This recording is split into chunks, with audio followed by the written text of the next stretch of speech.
Língua, território e sociedade. Indígenas e sua relação com a linguagem e sociedade moderna.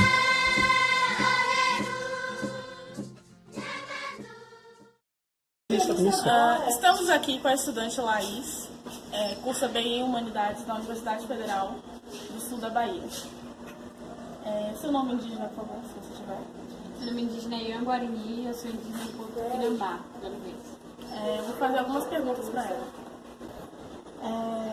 Você tem medo que a história indígena não perpetue mais as didáticas escolares, pois os índios são só lembrados como a história indígena não perpetua o quê? mais as didáticas escolares? Já não perpetuam, assim, os povos indígenas eles não são pautados na escola. O que você aprende lá é que o índio é aquele que vive no mato, nunca se é pautado a verdadeira realidade indígena. O que existe é uma mitologia voltada para os povos indígenas, uma folclorização dos povos indígenas. As pessoas acham que índio é só quem está no Amazonas, que índio é só quem tem olhos puxados, cabelo liso, escorrido, que índio é só quem vive da caça e da pesca. E indígenas, eles não podem se apropriar de tecnologia, de várias questões. Então, o Brasil não conhece os seus. O Brasil, ele não conhece os povos indígenas. Então, eu acho que o que tem que fazer é para que comece, de fato, a existir. Não porque, para mim, não existe já na didática a questão dos povos indígenas. Como é ter o idioma próprio da indígena e não poder perpetuar essa língua para o ambiente além da sua comunidade? Ruim é ruim, né? Porque assim, ruim porque a gente é travado, tem muitas barreiras que nos impedem, né, de nos comunicar em nosso dialeto. Então, por exemplo, se eu for fazer um concurso, eu vou ter que responder de acordo com a língua portuguesa, não vai ter a opção de eu responder na minha língua tupi.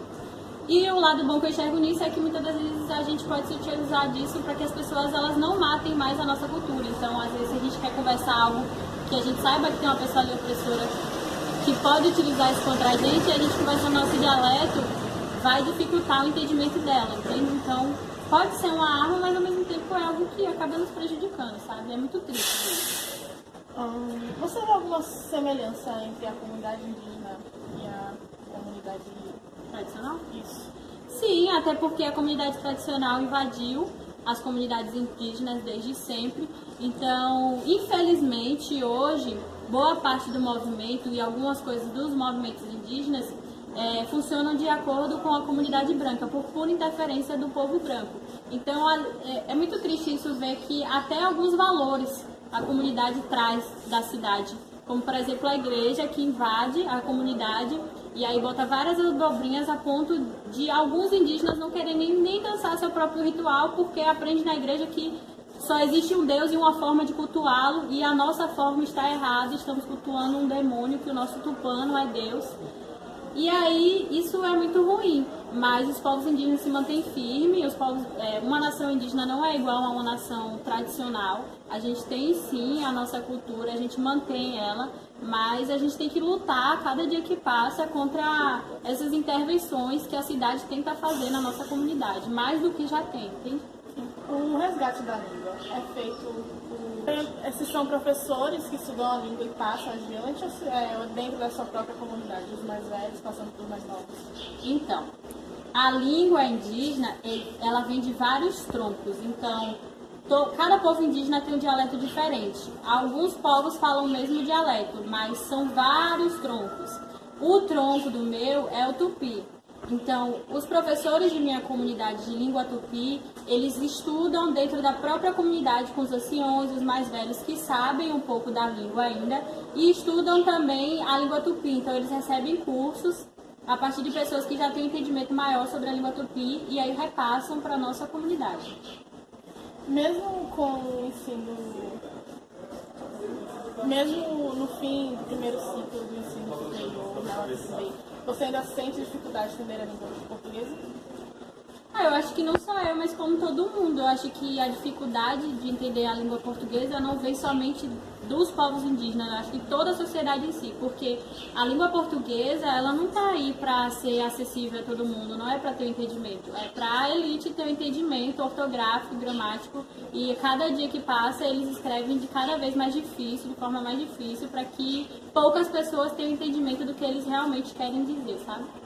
Você tem conhecimento de palavras indígenas? Sim, várias, como por exemplo eu falei no início do vídeo catuara, que é o bom dia. Eu não sei dialogar no meu dialeto tupi, porém eu sei várias coisas, como Paranã é mar, Paraci é sol, Jaci é lua, Tupã é Deus, catuara, bom dia, catupituna, boa noite, cataruene, boa tarde, potira é flor e por aí vai.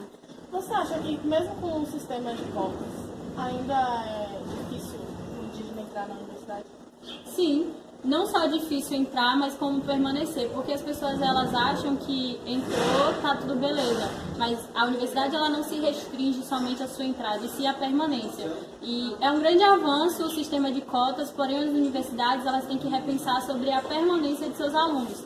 Então, o indígena ele entra na universidade, consegue passar na cota, porém, ele não consegue permanecer muitas das vezes. Primeiro, porque é uma realidade totalmente diferente do que ele já está acostumado a viver. Aí ele tem que sair de sua comunidade para vir para a cidade, tem que aprender coisas que ele nunca viu, aprender termos. Porque eu, por exemplo, eu sou formada no colégio indígena. Desde a 4ª série eu estudo no colégio indígena do meu povo e fiz todo o ensino médio. E o meu colégio indígena é diferenciado. O foco da escola indígena não é te graduar um profissional para uma área. Pelo contrário, é o fortalecimento da cultura. E aí, chego na universidade, eu me dou com vários termos aos quais eu não aprendi na minha escola, porque não era o foco. E aí eu sou obrigada a me adequar a esses termos e, ao mesmo tempo, a universidade ela não leva em conta o meu aprendizado cultural que eu levei na comunidade, entende? Então...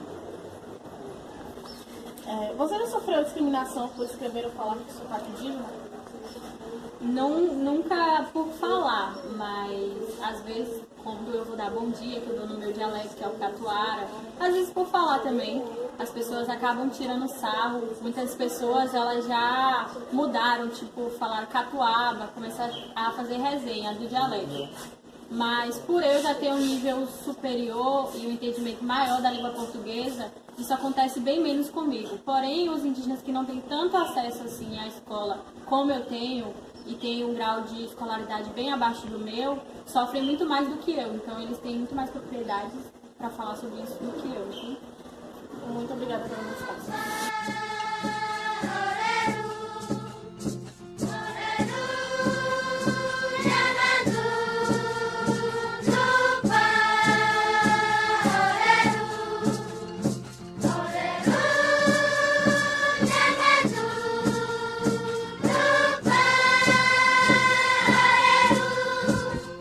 Então, meu nome é Tamara Pataxó, eu sou do povo Pataxó, da aldeia Chirrica Maiorá, em Coroa Vermelha, Santa Cruz Cabral. Você tem conhecimento das palavras indígenas, de algumas específicas ou semelhantes? Sim, várias. Tem o bom dia, boa tarde, boa noite, que é o Tacorrã, Auiri, Torró, é, Aporrenon, Tutriste, Imamacã, mãe, Papamacã, pai. Diversas palavrinhas assim que a gente tem um grupo de WhatsApp e até mesmo no grupo eu até falei com os parentes para a gente poder estar incentivando, né, o diálogo na nossa língua, né, que eu acho bastante interessante. Eu propus essa ideia lá. Você já sofreu discriminação por escrever ou falar com sotaque indígena? Então, eu não creio que seja um sotaque indígena, né? A gente tem a nossa língua materna, que assim como na aldeia Tupinambá, eles também possuem, só que é uma língua diferente, onde cada etnia possui a sua língua, ou até a etnia pode conter a mesma língua, mas com interpretações diferentes, né? No caso da nossa língua do povo Pataxó, é o Pachorrã, e na aldeia Tupinambá é o Tupi. Então, existe também o povo Pataxó em Minas Gerais, que eles também são adeptos ao Pachorrã, mas tem algumas coisas diferentes. Então, não chega a ser um sotaque, né? É uma língua mãe. Mas até pelo próprio idioma, você já sofreu algum tipo de discriminação?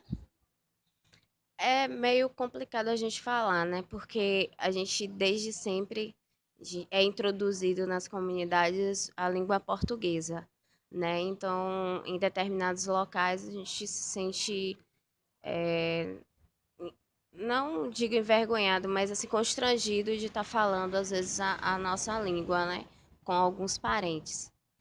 E até para não virar motivo de chacota, né? Das pessoas. E como é você conversar entre a sua comunidade com seu idioma próprio e não poder perpetuar esse idioma em outros ambientes?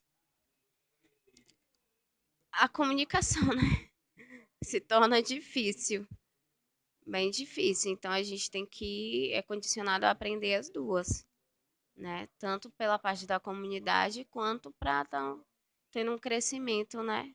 É, profissional ou não sei. Você tem medo que a história indígena venha ou perpetuem mais nas didáticas escolares?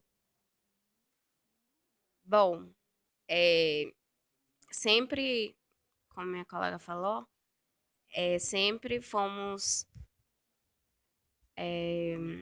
condicionados a olhar um lado da moeda, né? Então, assim,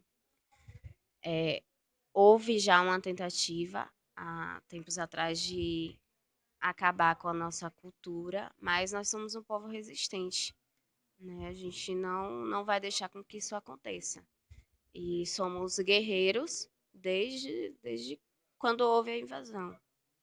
Então, nós não pensamos nessa possibilidade, porque nós jovens não vamos deixar que isso aconteça. Você acha que o sistema de cotas é insuficiente para a entrada dos indígenas na faculdade? Me explica um pouquinho do motivo. Olha, a nossa base é bem precária referente ao ensino tradicional, né? Ensino normal. Se a gente já tem alguns problemas, como a parente falou, no, na sociedade em si, é mais difícil ainda para os indígenas, né? Para estar chegando no nível que a gente se encontra, a UFSB, nesse sentido, ela está sendo um pouco diferenciada através dos colégios universitários, né? Que acabou inserindo bastante indígena na universidade. Mas esses processos seletivos, o Enem, né? Ele é bem complexo para a nossa realidade. Ele é bem difícil, bem difícil. Então, são coisas às vezes que a gente nunca nem viu, né? Então, o ensino, a base pouca que a gente tem não nos possibilita de chegar a fazer, tirar uma boa nota através do Enem para ser inserido na universidade. Sem contar as pessoas, né, não índias, não indígenas, que acaba pegando as nossas cotas, né, que acaba ainda dificultando mais ainda a nossa entrada, né, a entrada dos nossos parentes na universidade. Tem algo de semelhante entre a cultura indígena, entre o ambiente indígena e o ambiente da UFSB, por exemplo, ou de outras comunidades que você conheça? A sociedade, ela é um pouco semelhante, né? Porque na sociedade normal tem o presidente, né? Que os poderes que acaba criando as leis. E na sociedade indígena tem o cacique e a gente vive de acordo com certas normas, né? Também que é imposta pela comunidade e em si pelo cacique, né? Então a gente vive abaixo dessa liderança. E o que a gente mais quer, assim, é manter nossa cultura, né? As pessoas falam, você não é indígena porque você está usando um celular. Não, o que a gente não quer é deixar a nossa cultura morrer, né? Infelizmente, a gente é condicionado a viver na sociedade civil normal, mas a gente faz de tudo para não deixar com que a nossa língua morra, com que a nossa tradição morra. Eu te agradeço muito pela entrevista. Muito obrigada.